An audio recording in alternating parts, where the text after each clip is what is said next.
আজকে আমরা voters.eci.gov.in election commission of India ভারতের তাদের অফিসিয়াল ওয়েবসাইট থেকে দেখব। আর খানিকটা পরে ড্রাফট রোল চলে আসবে, SIR স্পেশাল ইন্টেন্সিভ রিভিশন 2026-এর ড্রাফট রোল।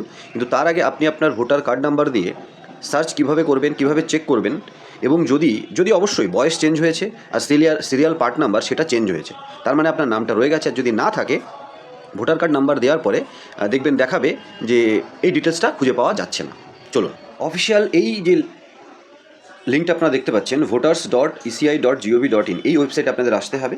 ওয়েবসাইট মোবাইলে খোলেন বা ডেস্কটপ বা ল্যাপটপে, একই ধরনের, একটু ইন্টারফেসটা আলাদা হয়।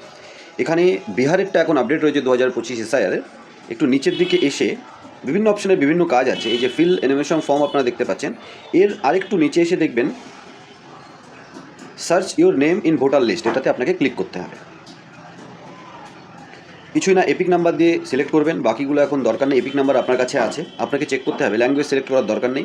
এপিক নাম্বারটা দেবেন, স্টেট সিলেক্ট করবেন, আমাদের স্টেট ওয়েস্ট বেঙ্গল, এবং তারপরে সার্চ ক্যাপচা দিয়ে সার্চ অপশানে ক্লিক করবেন। যদি আপনার নাম থাকে তাহলে অবশ্যই সেটা দেখিয়ে দেবে। আমরা আমাদেরটা সার্চ করে দেখে নিই।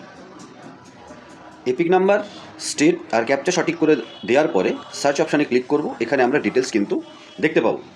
সুরক্ষার জন্য আমরা এটা হাইড রাখবো, কিন্তু এখানে ভোটার পার্ট সিরিয়াল নাম্বার আর এই বয়সটা আমার ক্ষেত্রেও চেঞ্জ হয়ে গেছে। আপনাদের ক্ষেত্রেও যদি চেঞ্জ হয়, তার মানে আপ টু ডেটেড।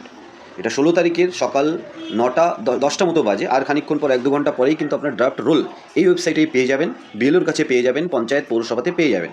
আপনি নিজে চাইলেও ড্রাফট রোল ওয়েবসাইট থেকে ডাউনলোড করতে পারবেন, election commission of India update করে দেবে। তার মানে এই পদ্ধতি এপিক নাম্বারের মাধ্যমে আপনি কিন্তু আপনার SIR-এর পরে ভোটার লিস্টের নামটা আছে কিনা আপনি দেখতে পাবেন। ধন্যবাদ।